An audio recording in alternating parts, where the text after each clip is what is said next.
ভাই, জুম্মার দিন তো সপ্তাহের সেরা দিন। এই দিনে বিশেষ কি আমল আছে যা আমাদের মিস করা উচিত নয়? একদম ঠিক বলেছেন। জুম্মার দিন মুমিনের জন্য ঈদের দিন। এই দিনে 4টি সুন্নাত পালন করলে অনেক বড় পুরস্কার পাওয়া যায়। সেই আমলগুলো কি? 1. গোসল করা ও সুগন্ধি লাগানো। রসুল সাল্লাল্লাহু আলাইহি ওয়াসাল্লাম বলেছেন, জুম্মার দিন গোসল করে মসজিদে যাওয়া জান্নাতীদের আমল। 2. সূরা কাহাফ তেলাওয়াত করা। যে জুম্মার দিন সূরা কাহাফ পড়বে তার জন্য এক জুম্মা থেকে অন্য জুম্মা পর্যন্ত বিশেষ নূর চমকাতে থাকবে। 3. বেশি বেশি দুরুদ পাঠ। এই দিনের দুরুদ সরাসরি আমাদের নবীজি সাল্লাল্লাহু আলাইহি ওয়াসাল্লামের কাছে পেশ করা হয়।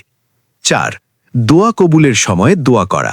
আসরের পর থেকে মাগরিব পর্যন্ত বিশেষ একটা মুহূর্ত আছে যখন দোয়া করলে আল্লাহ তা ফিরিয়ে দেন না। সুবহান আল্লাহ, এত সহজ অথচ কত মূল্যবান আমল। অবশ্যই।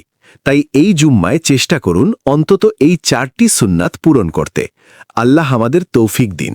আমিন। চলুন আজ থেকেই এই আমলটি শুরু করি।